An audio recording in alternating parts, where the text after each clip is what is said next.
we're back with another episode of Random and Roulette. It is episode 11 now. I'm Spooky Suki, and I am here with a piece of toast that somebody put butter on and then put in the toaster. Sometimes the body wakes up before the brain. Oh, God. Well, with your Fancy Pants new toaster, you can actually do that. Yeah, but I don't know if I would. Like you have the most extra air fryer I've ever seen. It's really cool. It's a Cuisinart. It's a Ninja. Oh, it is a Ninja. Yeah, it's a Ninja. And it's like, it looks like a normal toaster oven, but it folds up into the wall. Yeah, it folds up into the wall, and you can do air frying, air toasting, you can do bagels, you can do Bagels. some other. Yeah, it has a fucking bagel setting. No, I'm making that's a bagel. How do you spell that word? Bagel? Yes. Bagle? No. Bagel? What? Okay. Bagel starts with a B, motherfucker. No, it's bagel, not bagel. Bagel. Okay. Leviosa. It has an A in it. Like, what the fuck are you on about? You're right. No. It's not an E. Like, what the fuck, dude? I'm gonna die on this hill. You're wrong. No. Again. You're still saying it wrong. Bagel. Bagel. Yeah, I got me messed up. No, you're just fucking dumb. Fuck you.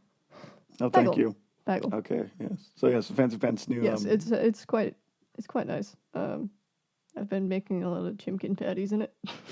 Is that your go-to? Yeah. It's either that or toaster strudels. Mm. That's about all I eat is chimkin patties and toaster strudels. I'm on this weird I don't know if it's low calorie. I don't know, it's whatever the hell. But I usually just do breakfast and lunch. I just kind of snack in the evenings. I usually don't have a huge ass dinner. That's bad. Unless you're not supposed to do that. Sis, who are you, a dietitian? No, but I've read enough things that you're not supposed to skip meals, and snacking is real bad. No, I'm not going over the daily budget. What? That's what dieting is just more calories out than in. Who the fuck? I don't care. Okay. Carry on. Oh, no. All right, so let's talk about one of yours first. Oh, one of mine first? Yeah. So, as we talked about last week, there was some major wildfires in southern Nebraska, and they really flared up kind of over the weekend. There was new stuff that started, and it formed one thin straight line, from the south going north toward, what's the big city up there? Lexington-ish? And then the winds changed, and it blew straight from the west, so that one long, thin line of fire became a giant wall. And my brother lives out there, got evacuated twice in the same day. Jesus. But thankfully, it actually missed a lot of the populated areas. However, there's still a lot of damage to fencing. Is actually the biggest loss. Fencing and pasture grass. So there's a lot of ranchers out there, and they purposely broke some of the fencing to give the cattle a way to escape if the fire did come through, and then the fire burned all the rest. And now they're really, really low on supplies. There is actually they are accepting donations to the Cambridge, the co-op there. If you know someone who has extra fencing supplies or extra hay for cattle feed, I'll message us on Instagram, and I'll give you a link to where you can help them out. It's about, Nebraska's helping Nebraska's, but they made it through. The fire is now 80% contained, and all of the extra firemen that they got from out of state are going back home, and hopefully they're supposed to get some rain this weekend. They'll help them out. Yeah, some rain would be nice. Airware. Airware. There's also a giant storm happening now. Yeah, but not close enough to us for me to care. Columbus, but yeah, I don't know. What else you got? Oh, so you don't actually care about this at all, but I kind of do. So I'm actually kind of a little bit of a Warhammer 40k nerd. Oh, yeah, don't care.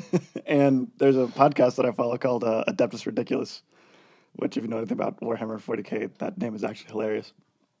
But they're two derps. One guy who's an uber nerd and knows all about it, and the whole podcast is him teaching his friend about everything. Oh, God. So it's absolutely hilarious. Nope. But for April Fool's Day, they did a true crime podcast.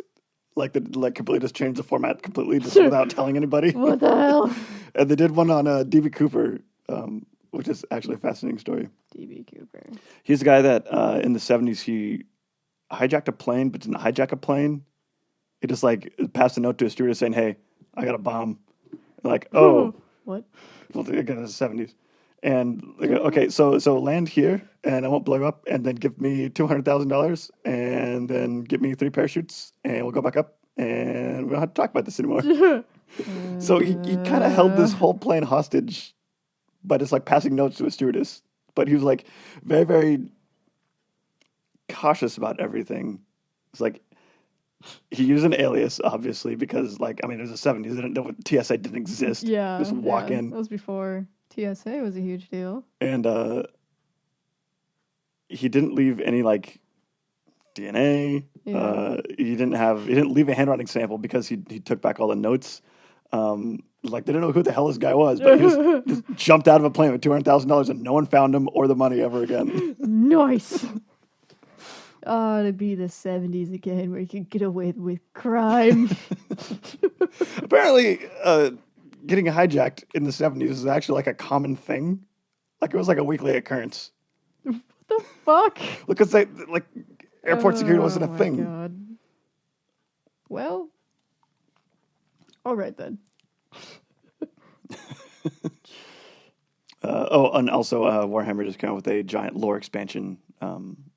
Shit's going down. We're thinking this is going to be bigger than the Falcadia.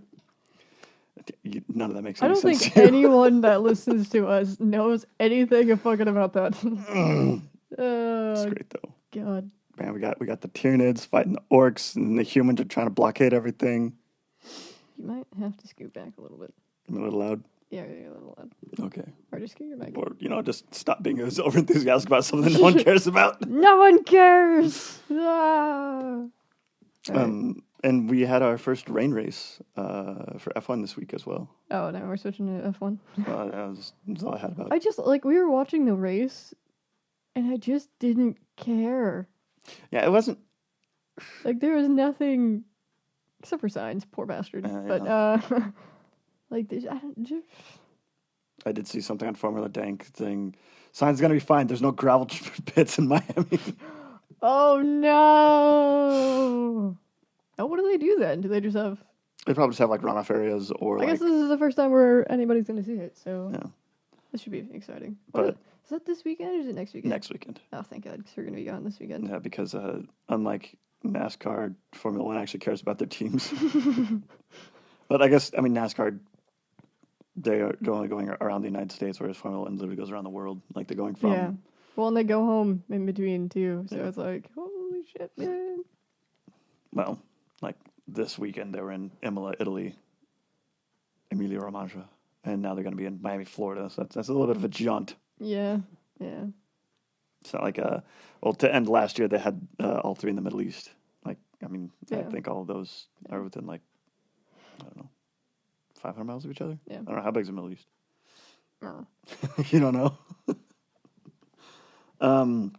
But it looks like McLaren is doing a little bit better now. Maybe, because, I don't know, Danny Rick was in the back, so I don't think that really means anything. He had some bad tire strategy and also got tangled up with signs at the beginning. So I don't know if there's damage to the car or anything like that. But yeah, he never seemed to catch up. No. But also, how difficult was it to pass there? Because your boy Pierre was a goddamn brick wall. Yeah. For Plus, all of the race. Yuki was, too, for a lot of it. Which, yeah, they did get points. Yeah, good for him. He got 7th. We're good there. It's great. That was about it. That was like all that I gave a shit about. The rest of the race was kind of meh. I don't know. There was also Nico Rosberg just roasting Hamilton every time he got a chance to. Yep. Which, and I was like, I thought they used to be friends. Is he just doesn't fucking care anymore? There's a specific moment where you can see their friendship die. And that was where he had to basically stop on the track to let Hamilton by as he was about to win a race, because that way it would guarantee Hamilton winning the championship. That's fucked up. Yeah, and that's you've seen the video where they're in the Yeah, that's when they were in that back room, Yeah, right? in the after room, and like Hamilton's like getting the water and stuff like that, and Rosberg is sitting in the seat like looking extremely sad. Hamilton tosses him his second place hat and throws it right back at him. Damn it. But yes, that was also fantastic. I hope he does that more, because that would be quite funny. No, he's fantastic. Especially since like Hamilton's having like a not so good year. Yeah. Well, I mean, Russell's doing pretty good in that shitbox. Yeah. I mean, he's younger. He's got more, I don't know. Got more promise, maybe. Well, I mean, that's why he's in Mercedes, but Yeah. like, I mean, Hamilton's not that old. He's younger than me. No, but like, I feel like he just thinks he can keep doing the same things over and over again and get championships. But you can't. You gotta keep upping your skill. I think the problem this year was the regulations changed, and Mercedes kind of zigged when they should have zagged. Yeah. I don't know, because Russell's doing fine, so that's bullshit too. Well, yeah, but he knows how to drive shitty cars. From Williams. Yeah. Oh, yeah, I unsubscribed from Williams because even though I love the team, I hate the drivers. You don't like Tea Leaf? I couldn't. It's like just Albon all the time, and I was like, I don't care about you. Yeah. So I unsubscribed from Williams on Instagram and then subscribed to Haas. So on Instagram I have Haas and AlphaTauri, and then on YouTube I follow McLaren. They have a really cool show. It's called Unboxed, and it's a zero commentary video documentary of the weekend, and they do that every week. Oh, that's so cool. There's not like a narrator or anything like that, but it's just like like candid shots of like the drivers like doing autograph signings or like guys in the garage and stuff like that. Nice. It's a really interesting way to do it, and I think they're the only team that does something like that. Yeah. Red Bull's always off doing something crazy, but Yeah. Okay, so some current events. What do you think of Elon Musk buying Twitter? Not that either of us are on Twitter. I was gonna say I've never. Okay, here's how I think about Twitter. No one is that important. It's basically having a Facebook, but you can follow celebrities. Yeah. Or it's like having an Instagram without pictures. It's literally the same. Instagram is just distilled narcissism. It's Instagram without the pictures. I've never had a Twitter, I don't think. Yeah. Frog Mama, that's kind of like her jam. Twitter. I don't really understand like how it worked in the beginning, so I just never bothered. No, because that's what it was in the beginning. It was just status updates. Yeah. That's where I get the jaded old man. Yeah, I haven't looked at it since I was in high school. So it's like, I don't know, sometimes funny things are posted to Reddit. That's all I know or care about Twitter. Yeah. Apparently some people it means a lot to them, and they're afraid that I don't know. Yeah, turn into something dumb. The whole thing is he wants there to be freedom of speech in Twitter, but that's a problem because most of the things he wants to be free speech is like really hateful, hurtful things. Yeah. So people are like leaving because they're like, fuck that shit. Yeah. But the only reason I know about Twitter or even looked at Twitter to begin with is somebody made a fake account of me on Twitter when I was in high school. You're that popular? No! But they would just like take stuff from they would take pictures from my Facebook, and then they would say like, they would know like what activities I was in, so they'd be like, oh, just got done with basketball practice. Yeah, it was weird. What the? I wonder if it's still out there. I'm not gonna look. It's the real Spooky Suki with a blue check mark. It's like, no, it is not. Yeah, no, I don't know. And like, I didn't even know about it for like ever. It had like been going for a while before somebody told me about it, and they're like, "Oh, your Twitter," and I was like, "Oh, I have a fucking Twitter. I don't know how Twitter works. Why would I have a Twitter?" And they're like, "Oh, but what is this?" And I'm like, "That ain't me. But I don't know who it is. This is weird." Are you sure you don't have like DID or something like that, and that's just your other persona? No. No, thanks. So I guess I was in a really shitty like MLM years ago, and I had to have one for that. So you probably have a Twitter out there somewhere. Well, there's a name, like my name is out there, but I think I used it once, and I don't know. Oh, you searching for me now? No, I'm searching for most. Oh, for your old one. So, there's another thing that was, I can't remember. How did it go? It was something about Elon Musk. It's like great ideas, but bad planning and horrible execution. Yeah, here you go. Here's my Your quote, Twitter. my Twitter with all my Facebook pictures on it. What? Like it's still there. Okay, yeah. Well, I was like, oh yeah, I forgot you look like that. It's like I didn't even know you when you looked like that. Yeah, like Like you actually look like your oldest sister. there's a lot. It went a long time. Did you ever figure out who put this together? Or do you just have like a, I don't know, some clickbait farm in India that just is a big fan of yours? I don't know. It stopped. They made it in 2012 and it stopped in 2013. So they did it for a whole fucking year. Who? And my fake account has 29 followers. Anyone you know? I don't know. It won't let me look at it. Oh yeah, that's right. Because I'm guessing it probably is people that I know, but it's like I never had a Twitter account, so. That's fantastic. So there you go. Go follow my fake Twitter account. Go follow not you. For no reason. I wonder if I could like get into it somehow. I don't know. I feel like you'd have to have some login information. Well, it's probably using whoever's email to and yada yada that I don't have because Okay. Or some spam account. not my email. What else we got? Oh, our favorite Korean singer came out with a new song. Oh, I was like, Hyuna? No, it's Psy! Her boss. Yeah.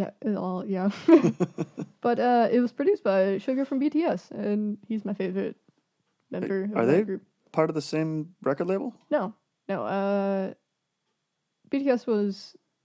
It used to be Big Hit Records, but now Oh, they're the one that got divestitured because of their cult? No. Oh. What the fuck? Where did that even come from? No, What the fuck? There was some Korean record label that like got essentially like overnight like disbanded because there was like court orders against higher ups. Not that I know of. I don't know what you're on about. But no, they got... I don't know if they got like bought by another company or... I can't see they got bought by another company because they were like the biggest. Yeah. Well, I mean, they have BTS. But they changed it to Hibe. It's like I don't know. I don't even know how to spell it. But so no, they're not under the same company at all. Unless Size Company is in with theirs, but I doubt it. I don't know. But I haven't listened to it yet. But Sugar was just like, oh yeah, I'll produce the song for you. And so I was like, no, you got to be in the fucking video, man. Because Psy's actually a crazy person. Yes. Did you have anything else? I don't remember. Can't either. No? Okay. So we've been working out at the Terminator's new house. Oh, yeah. Making a mini studio, basically. So we work on... Oh, we've actually been working on that thing for a minute. Yeah. It's just Well, like I'm just talking about, like, the studio part. Oh, yeah. Because the rest of the house is kind of whatever. No, that back room she has put together is actually kind of awesome. Like the second living room, the den. Well, yeah, like, the whole house is awesome, but, like, I need the studio room. Yeah. I don't need another living room. I need a studio room. So, yeah, we've been working on that. We got my desk put together, and we got the sound foam tiles from Amazon, and it came in like a... Super compact brick. It was like a brick, and then it had 4 separate mini bricks in it. And then once you, like, cut them open, they just, like, freaking expand like crazy. And it's so cool. Like, I just want to buy more. It went from, like, 8 inches by 8 inches by 4 inches to 12 by 12 by, like, 5 feet. Yeah. Like, I just want to buy some more to open them. Just get, like, a vacuum sealer. There's cheaper ways to do this. So, yeah, we're doing that. And then... Oh, so I was going to buy another... Microphone? No, another stand like my white one that I have for my stage stand. Yeah. But then we were at Trisha's Terminator's. I'm gonna keep doing that all the time. At her. And she's gonna keep being mad at you all the time. At her, well, she's not mad about that. At the townhouse. Yeah, she's. And we were like, I think we had a mic stand at some point. It's like, yeah, I think you're right. Yeah, I went and freaking dug out of the basement this like crusty mic stand because like the bottom's all like has rusty spots on it. Somebody used that in there, and then so that's not too hard to fix. There's a little bit of brushing and yeah. And then she got the door ordered, so we gotta stain that, and then put some. I think I'm gonna get outdoor carpet and put it on the back of the door. Oh. Yeah, instead of putting the foam. Yeah, because then it will make it harder to fold, because it's a bifold door. Yeah. Like so, it's literally just a closet. Have you figured out a lighting situation in there? Because right now there's just like that one fluorescent light that we're not quite sure what's going on with it. Yeah, we're going to take that out and put a cover over it and then get those little like puck lights. Oh, Because they don't give off any heat. Like frequencies. Oh. Because that's what you got to worry about with those kinds of lights, like the one that's in there. Uh-huh. Is giving off that frequency noise. Yeah, you get like the electronic buzzy hum. Yeah, which drives like, me nuts. Like the back rooms. It's part of the signature of the back rooms. And if you don't know what the back rooms are, just have fun falling down that rabbit hole. Just look it up. I don't know how to explain it. I'll do that. That's where I got that freaking train. Oh, the train video? Yeah, it was from the Backrooms page. Like so if you're on Facebook and you want to know more about the Backrooms, there's a group called the Backrooms that you can join, and they post stuff all the time, and it's freaking fantastic. It's like what's the best way to describe it? We could do a whole ass episode on the Backrooms. Hey, write that down. Okay, I will write that down. Because isn't one of the categories spooky stuff? Yeah, we had to add a category to the wheel because we were having an issue trying to figure out where to put some of these things. Oh, because we kept landing on TV. Yeah, hopefully we don't land on TV again for a while. I guess we put movies in there now, so we can watch some movies. And with other band stuff, we got to chill out with the members of Cold Sweat. Oh, yeah. We were hanging out with them for practice. Actually, I never actually got to hang out with those guys, outside like a show. And I kind of forgot just how rad those dudes are. We're at their house till like 1 a.m. It was fantastic. Yeah. They're a lot of fun to hang out with. Yeah. Just Bam Bam's band. And you're not losing a member to them, but no. We're pulling double We're duties. sharing another. So we are exactly half Cold Sweat. Because I didn't have a nickname for him yet. Bitch Tits? No. Oh. We're gonna go Slash because he plays the guitar. Okay. So now the townhouse will be Slash's house. Yeah. From, I think he's moving in like a month or something. But he has a bunch of his stuff already moved in. Yeah. I don't know. I got him a shower curtain because his landlord is a real big asshole and stole his shower curtain. Oh yeah, because I picked out that shower curtain. It's a cool like mermaid one. Yeah. So I got him. It's a giraffe with an eye patch, holding a sword, riding a shark. That does not go with that bathroom. And because it's beach themed. No. And then the bottom of the shower curtain says, "Don't stop dreaming." No, it doesn't match. He seemed to be pretty excited about it. Oh, which reminds me. Here's a pro revenge tip, just in case you're mad at someone ever, because I was pretty mad this week. But if somebody makes you angry and you have access to their house, don't steal anything worth of value. What you do is steal all their left shoes. Who would do something like that? And who would be dumb enough to fall for something like that? I hate you a long time. Good. How much time do we have left? Oh, we have some time. All right, so the last thing I have is a question I was thinking about today. Okay. and it's what's the best choice you've ever made? Mm. Now this can actually get into like some very big butterfly effect stuff. Well, you only have 5 minutes, so hurry up. I don't know. I'm trying to think of like big choices I've made and which one is good. I don't know. Maybe putting socks on before I put my shoes on. Like that's always a good choice. Nah, just don't wear socks. No. No. Well, that's also messed up. I'm trying to like also figure out what happens because there. Okay, I could have gone to college in my hometown and I would have like had a job and paid well and stuff like that. But my life would have been drastically different. I could have toughed it out and stayed in college where I was and would have had a job and my life would have been drastically different. I could have not gotten married. I probably would still be the same. I don't know. Was getting unmarried the best choice I ever made? I don't know. It was the house that I bought because it's across the street from the new kid. Like, I don't know which is the best. You have to pick one. You have to go with one. Probably leaving my hometown after high school, because I think that set in motion a lot of things that kind of built me to be who I am. Cool. 3 of my brothers went to that same school, and they all have degrees from there. And my final brother actually went to UNL, and has a teaching degree. Yeah, I was the only one that went to Kearney. But even then, I only went for like 2 years. Yeah. Found out that I didn't.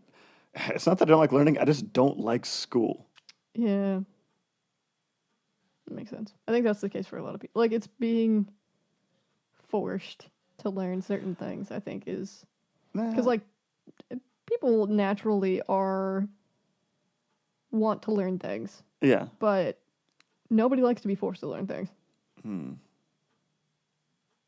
I mean...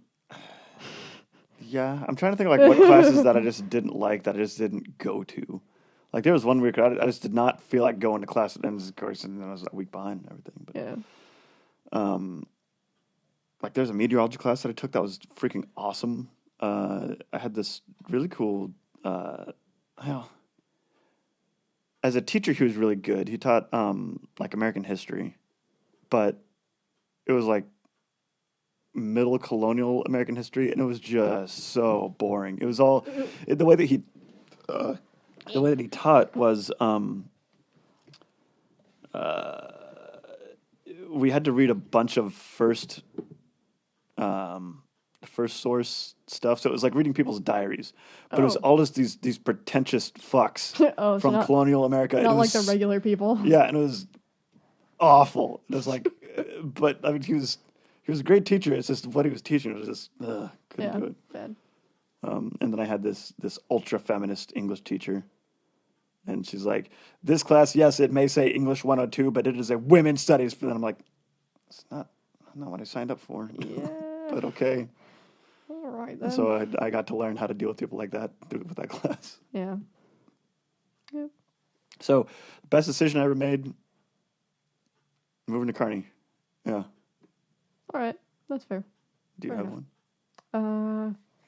I would say mine is not continuing to go to school after I got my degree, because my plan was to go to Kansas City and take another set of graphic design stuff, but I never went. You don't say. And then I never left. So yes, I would say not going back to school, or like going for more school was probably good, because otherwise I probably would have left here and not come back ever. Oh yeah. So, but instead, I've just never left here. Nice. But that's fine. Oh, we didn't talk about what we're drinking. Oh yeah. So we're both drinking Glacial Till, which is it the Ashland Brewery? Yes, that is in Ashland. Mine is the good old Nebraska brew. Mine is the honey lavender, and I actually really, really like this one a lot. Well, Glacial Till, they do most of their stuff ciders, right? Yeah. Yeah. Or is all their stuff ciders? I think it's all ciders. Yeah. And mine is Harvest Peach. It is absolutely delightful. Yeah, I feel like ciders are always like a safe bet to get. Yeah, it's kind of hard to. Yeah, mess you them up. can't really fuck up a cider. Yeah, I mean, It's just fancy apple juice. like ours is made of honey and flowers. Yes. Yeah, because I mean, I'm a huge fan of like IPAs and stuff that kind of hits you in the mouth. No. I also like a lot of ale type stuff. Tastes like plants. But like New Kid, he's a sucker for all things sour, and I'm like, Yeah, these he's are bad. definitely a sour guy. I don't mind them actually. I don't mind sours. Yeah, but then like I'll have cider, and it's like, well, because that's what cider's supposed to taste like. It's supposed to be a little tart, you know, a little acidic. Whereas beer, no, it should be earthy, grainy, No. flowery, sometimes fruity. Yes. Yeah, which is why I don't like sours, because like this isn't what beer should be. I don't know. It's like the most No, stuck I don't up thought like to have. I don't like IPAs because they just taste like you ate your lawn that you just mowed. No, no, Not a big fan of eating grass. no. Usually it's like citrusy and kind of piney. No, it's gross. Oh, It's okay. disgusting. It doesn't taste like any of those things that they say they taste like. Is that your foot? What is this? That's my foot. Move your foot out of the way. What? Why? I'm trying to sit on the kotatsu. My ass is falling asleep. That's because you're sitting on a wooden chair and you don't have an ass to begin with. There's a cushion, and then I'm sitting on top of another cushion. So that's bullshit. Usually you do fine Yeah, I know. I don't know. other Like, ways. it's probably because I've been doing absolutely Jack and shit. fuck all today. Oh yeah, that was the other thing. Like I finally, because I had time to do it this week. Well, no, actually I haven't. I've only gone once, but I'm getting back to the gym and shredding my hands. So I've got some gloves in the way. Pretty excited for them. Yeah, I went to yoga once this week. Yeah, I need to get back to yoga. I haven't gone in like a month. Yeah. The lady asked where you were, and I was like, I don't know. No. I was like, he's probably across the street with Shmanda. Well, the last couple of weeks I was crying myself to sleep. Oh, Yeah. all right then. Put in some pretty big hours, but that's fine. So we got more money for the bathroom. Oh, it's just because of work? Yeah. Oh, okay. No, because I'll be getting off at like 8 o'clock, and I was like, Yeah, no, nobody cares. You do that to yourself. All right, anyways. To the roulette our- topic. Well, okay, I want to say insert ad space here. If you want to take out an ad, it would be right here. If you want an ad, let us know. Okay, Will Shill. cool. Now to the... That podcast Will Shill. Now onto our spin topic. Brought to you by Raid Shadow Legends. What the fuck? It's the No, nope. online I don't mobile want to game. know. I don't want to know. No. I have a brother that plays that. I'm like, ugh. Nope, that's enough of that. All Okay. right, our spin topic this week was ramen, Yes. which is a favorite food of mine. It's good. I don't know anyone who doesn't like ramen. If they don't like ramen, they're fucking wrong. Or I actually don't know if I've ever met someone who hasn't had ramen. Had ramen? Well, at least, the fake stuff. Is it the most popular? Is it one of the most popular foods? We'll get to that. Okay, sure. So, ramen is a Japanese noodle soup. It's a soup. Soup. It's a soup with noodles. No way. Consists of Chinese-style wheat noodles. And it usually has a meat-based broth. Usually. They do vegetarian ones now, of course. Do they do, well, I know that they can do like miso. Like I've had like miso-based ramen. Yeah, but it usually still has like a chicken broth. So the miso is like... Have you actually seen like what miso comes in like a little tub, Yeah. and then you mix it in? Yeah, stuff. it's paste. Yes. Yeah, So it's like you ice still have cream, to but- have like a What? chicken or something based to it. No, you just hot water. You never had miso soup like that? You stick the miso paste in hot water and just... Yeah, but like for ramen, it's in a broth Oh, okay. base. It's not just water.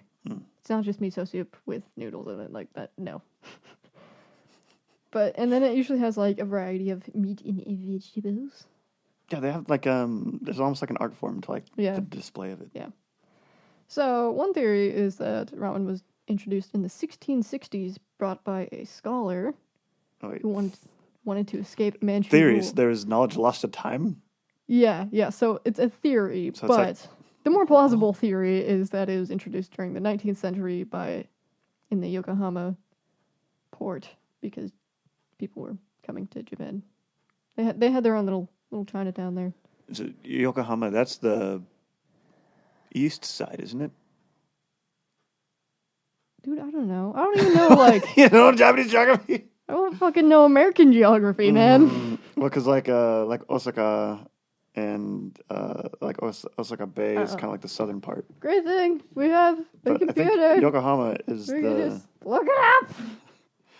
is the east coast. Actually, I think the west coast is very like steep and mountainous. That's why I don't think there's no major metropolitan areas there. I mean, I think Nagasaki. That's a brand of tires. Yeah. I forgot about that. It's the second largest city by population In the world or in Japan? in Japan. Yeah, Tokyo would be first. It is. Come on, maps. Don't fuck me. That's what I talk to. Are you using Google Maps? Oh, or? it's. So Tokyo is here, and it's under Tokyo. Okay, so it's south of Tokyo, but it's still on the west coast or the east coast. Never eat soggy waffle. Yes. Yes, it's east. Oh my gosh. No, it's supposed to be never eat sandy something, but I don't remember what the. Soggy waffles. No, because that's disgusting. Yeah, that's why I you don't don't eat them. I don't even want to say soggy waffles. No. So. Oh God, what am I collecting? No, I don't want. So ramen was first discovered in the 1600s in Yokohama, Japan, brought over by Chinese. No. No. Okay, the first one from the 1660s was a scholar bringing it over from China, but they say it's more plausible that it was introduced through the port in the 19th century. Oh, really? So it'd be that recent? Yes. Huh. And then it was first called Chinese soba or dragon noodles until the 1950s, and then it actually got its Oh yeah. 'Cause ramen soba is one noodle. year. Yeah, the word ramen actually comes from the Chinese word layman. It's Lamian. Layman. The main. Layman. Oh, lo mein? No, it's not lo mein. What the hell? No. So in 1910 is when the first actual ramen shop opened. It was called Ramen. Raikien. I'm guessing Raikien. Raikkonen? No! No, Kimmy, you will not have the soup. And it opened in Osaka, Tokyo. Osaka? Osaku. Oh. God damn it. If I knew how to write, this would be hard. I was going to say, you can't read your own handwriting. Asakusa. There we go. That's how you read things. Tokyo. In 1910. Did I say 1910 already? Yes. Okay, cool. And it employed 12 Cantonese cooks. So these are actually like yeah, people from China. yeah, people from China are making ramen. I thought this was like a lot more like ancient tradition, like, you know. Well, that's where the other theory is like, What? maybe it's from then, but maybe it's not. Hmm. So nobody actually knows. But, and then it didn't actually change a whole lot in that time period from when it went to Chinese soba to actually being called ramen and then to World War II. So it like stayed the same the entire time. Yeah. Well, it makes sense though because they were closed off. Oh, yeah, that's right. So they didn't have a lot of outside influence on it, and they just took it as it was. Yeah, but there's also like no, like they didn't record in their own history. I mean, like that's where we get things like manga from, because that's how they would draw pictures of people and have like little notes about them. Like there's traditions that now are just part of the everyday lexicon that came from a long time ago. It's like this is like, oh yeah, this noodles. Like Yeah, noodles. Okay. I mean, it was just like, at that point, it was just like a common food. So it's just like, Oh yeah. It's like, well, where did the sandwich come from? It's like, yeah, it's ramen. There it is. okay. So now we fast forward to 1945 through 1952 when the Americans occupied Japan. Japan had its worst rice harvest in 42 years. So the U.S. floods the market with cheap flour, and this is where your part comes in. Yep.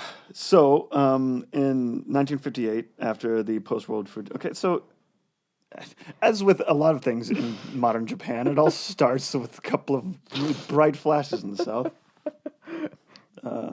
So yeah, coupled with there was a huge rice famine, and part of the relief efforts, the United States Army did supply them with a lot of wheat flour, and they also, like a lot of the way that they get relief supplies, like, okay, here's like a crate, and then like here's like instructions on what to do with the food. Yeah, which I think most of it was... It was supposed to be for bread. Yeah, here's how you make bread. And they were like... Bread? What the hell is bread? Dude, fuck that. So they made a lot of noodles.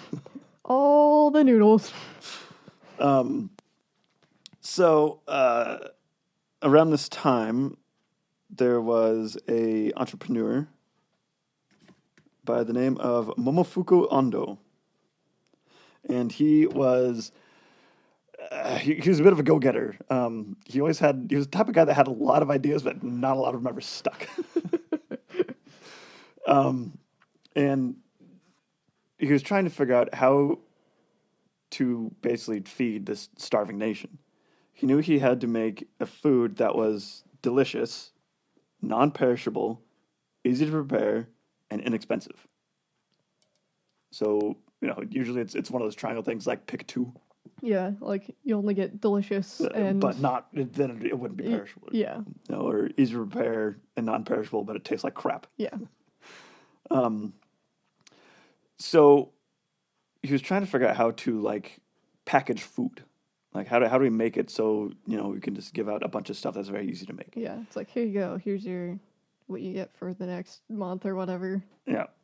And his wife was cooking tempura, which is delicious. And I think the image that's usually associated with it is a shrimp. Yeah. Dropping Yes. shrimp in hot oil and frying it. If you've never had shrimp tempura, it's delicious. It's very good. It's delicious. It's fried and breaded, but it's really light.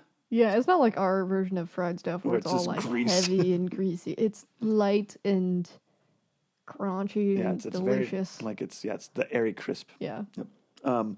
He found out that if he put the noodles in the oil for tempura, it would fry the noodles and take all the water out. And then he could reconstitute it by just putting water back in.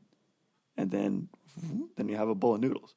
So the only thing you need to supply is a pot and water.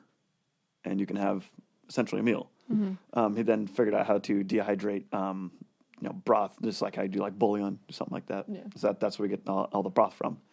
And he started a company called Nissan. Nissan! Not to be confused with the way that the Brits say the car company Nissan. Nissan.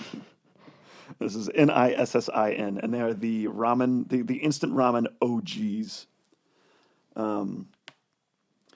So that became an overnight success. And then he started working on his second project, and that became what we now know as cup noodle. Oh, yeah, that makes sense. Yep. And in 1971, so this was 12 years after he came up with this idea, they were making 650,000 cup noodles a day. Oh, holy shit. Yeah. And in 1989, so that'd be 18 years later, it overtook all instant noodles, like across the board, as double what the next. Like, by that time was Maruchan a thing? We're gonna get to that. Okay. Never mind. Yes. Let's see here. So as far as ramen consumption goes, per pure number, China actually consumes the most instant ramen just Which because makes sense because they have. there's so many. They have a lot of people. However, per capita, South Korea owns that with about 75 servings per year per person in South Korea. Yeah, that makes sense too. That doesn't surprise they're me. like their whole culture is like extremely efficient. Yeah, yeah. And since then, that idea of like frying noodles and then reconstituting them in broth has spread to pretty much every other Asian culture. You can get ramen. We actually had some today. Yeah. I had mine was made by Nissan, but it was Chinese for the Chinese market. And it was tonkatsu. Yes, I was going to talk about those at the end. Okay. So we can talk about those later. So yeah, in celebration of this topic, we actually got a giant care package from Amazon that was like 25 different ramen. It's fantastic. Okay, so Maruchan, you asked about Maruchan. Yes, so Maruchan. Do you know the logo for Maruchan? Yeah, it's a little It's a little face. with noodle head. Yeah.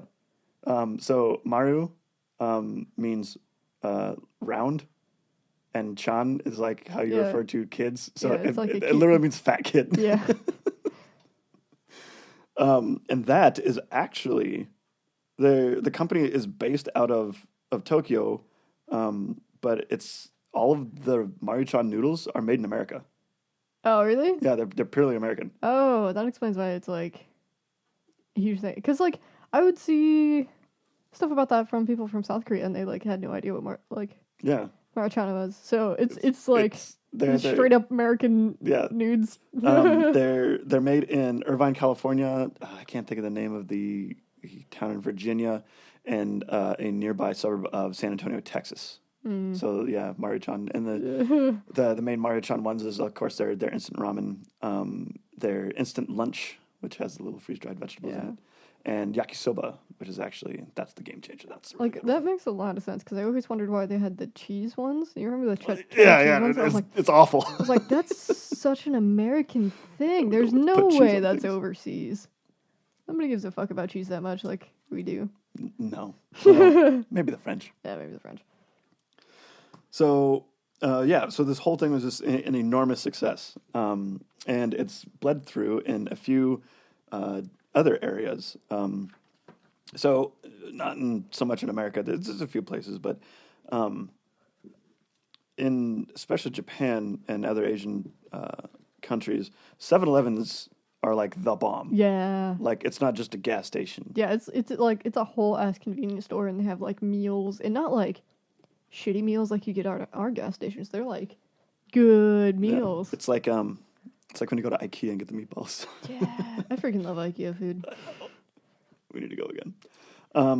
So in 7-Eleven, they actually have, a lot of them, they have ramen stations.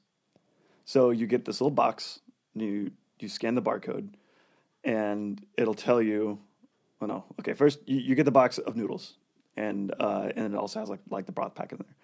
And then at the station, there's a bunch of other stuff you can get. Like you can get the soy eggs, or you can get like fish cakes and other stuff to actually like put in the ramen. And you scan the barcode, like pay for it first. Scan the barcode, you open it up, put the nudes in, and the seasoning packets, and then just like set it into this counter, and it pours hot water and cooks it. Mm-hmm. And it's in this. It looks like it's paper, but it sits on an induction hot plate. So like the inside of the bowl is like tinfoil. Yeah. So just through it just conducts electricity and heats it up without lighting the paper on fire. Which like I'm watching this thing happen. It's like this is fantastic. And then you can of course put your toppings in, and then you just have just a bowl of ramen. Yeah, like $10. It's common in South Korea as well. Because I've seen it on K-dramas a lot too, and I'm like, that's so cool. I know. It's like, why can we not have we get the hot dog roll at Hy-Vee? Yeah.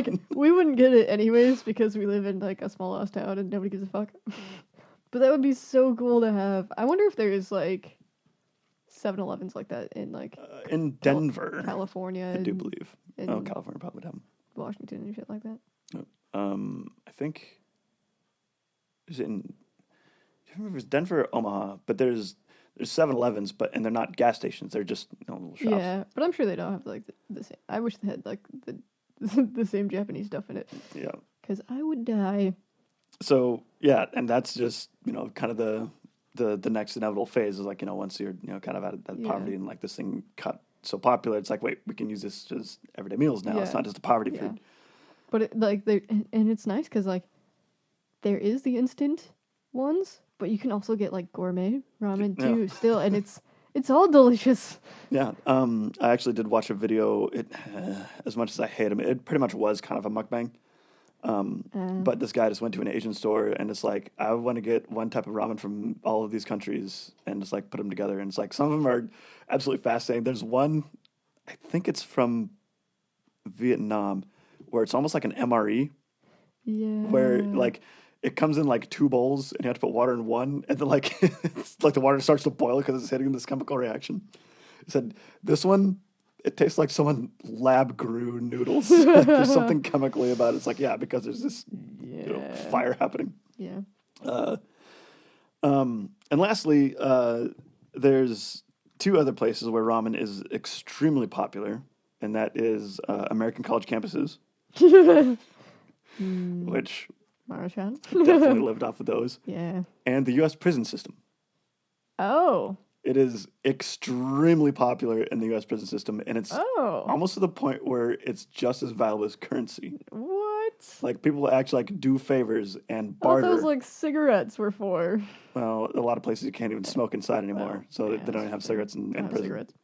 I mean, That's kind of funny. yeah, and so like packages of ramen is literal currency in some U.S. prisons. And there's a couple of channels where there's an instant ramen prison cuisine.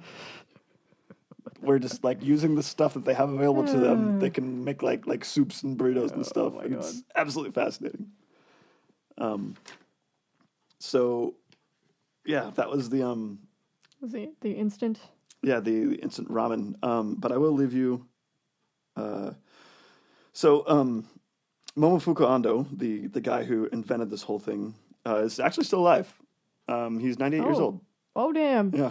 Oh damn. And he's since retired. And he's geez, actually I would hope so. head of a charity to end world hunger.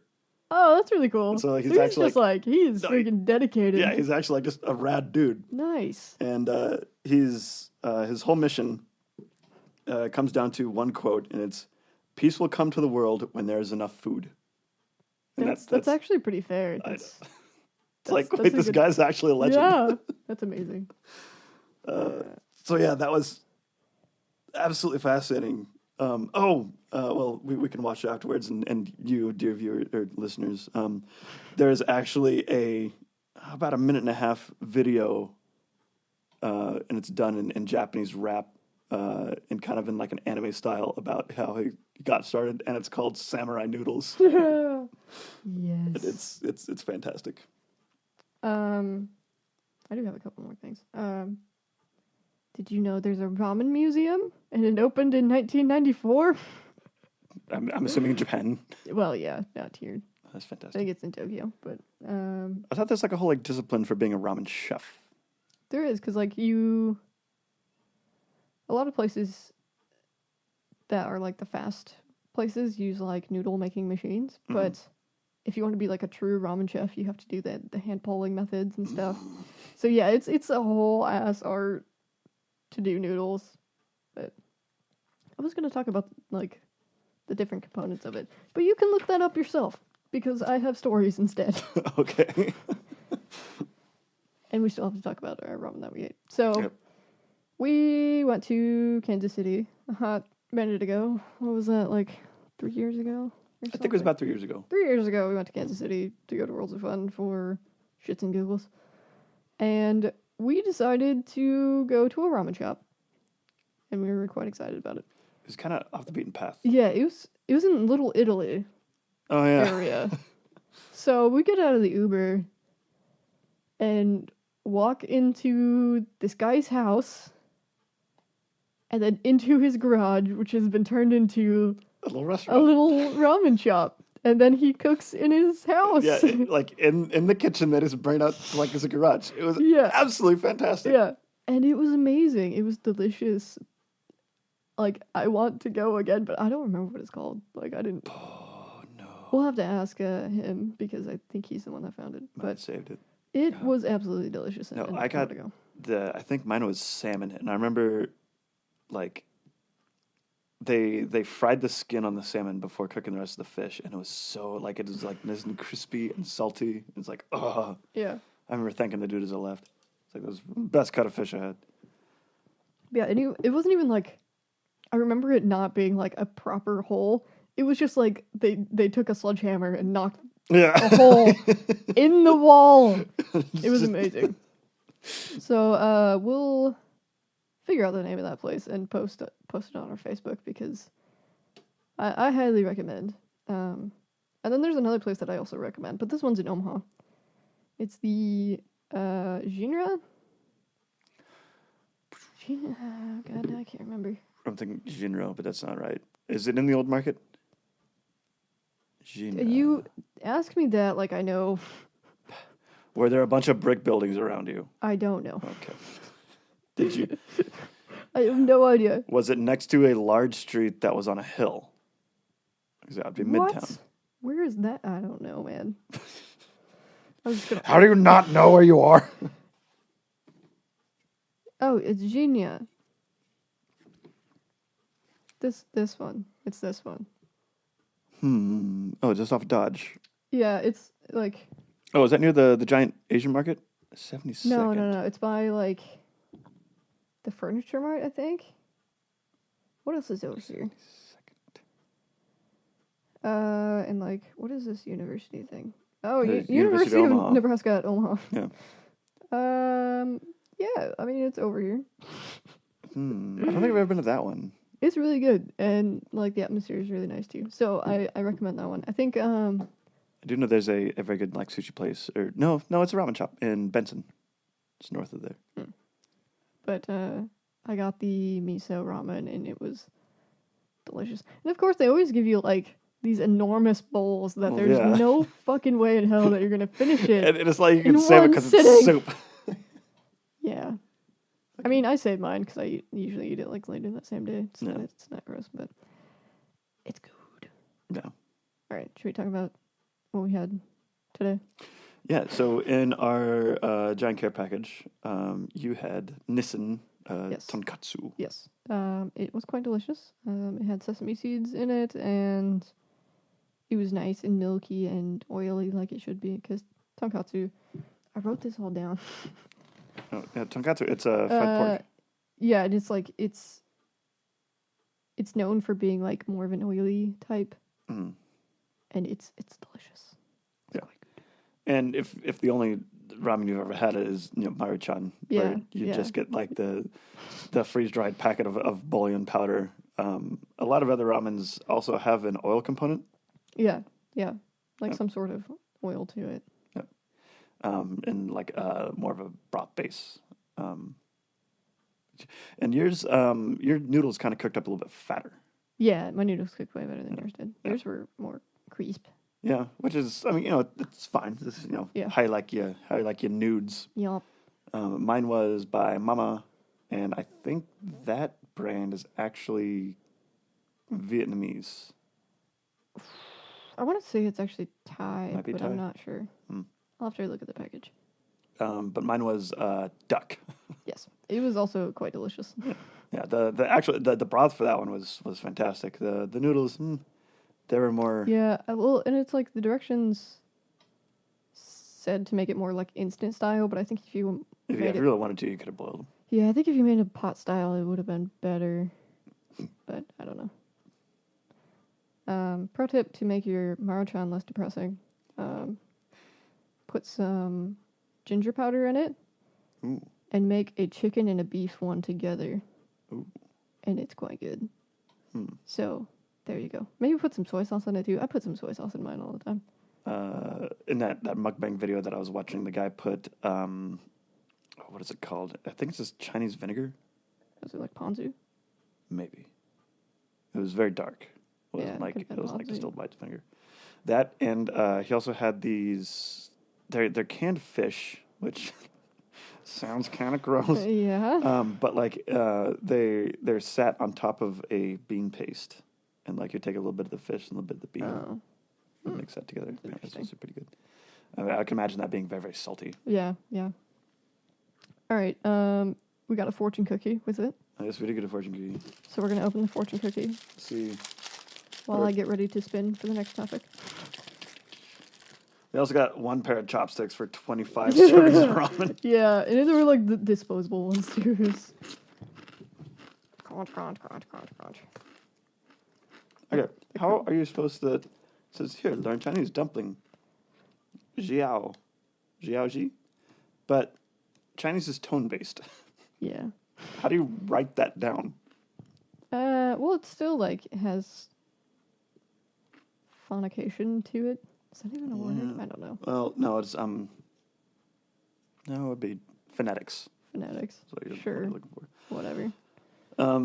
Okay, so dear listeners, your lucky numbers are 40, 34, 23, 52, 51, and the Powerball's 22.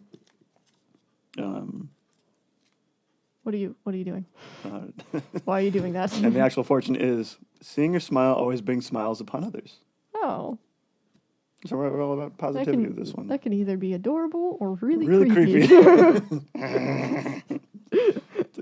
Cut to a picture of Joaquin Phoenix as the Joker.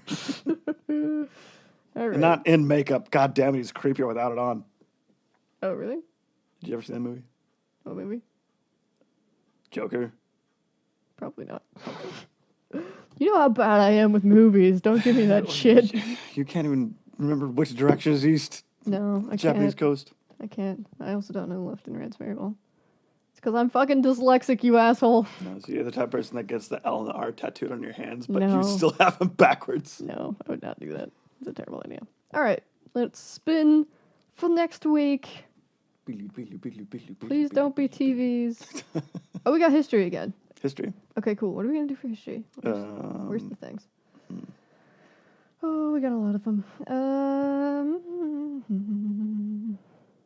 So the last time we did history, we did Prohibition. Yeah, you want to do the con artist finally? The con artist. Ferdinand Waldo de Mera. He's the one that would actually study for the thing he was conning to do, and he was I don't know, he was just a super successful con artist. I feel like the very successful ones don't get caught. Well, do we want to do just one guy, or do you want to each pick one? Oh wait, no, you wanted to do Olga of Kiev. I'm trying to. I don't know if I could do a full half hour with that though. Oh. If you want to do another famous lady. I'd have to think about that too hard. Okay. Yeah, I don't know if I can solo.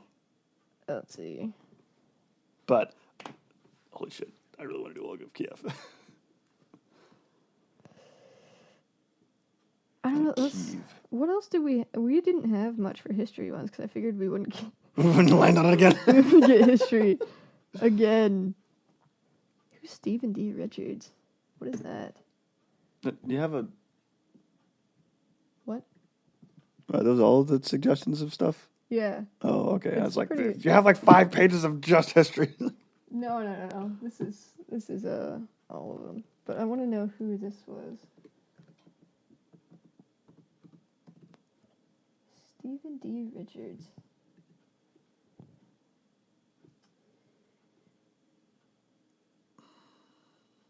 Oh, that's the Nebraska murderer. So that's not. That goes under spooky. Okay. That doesn't go under history. I don't know. I think we could do.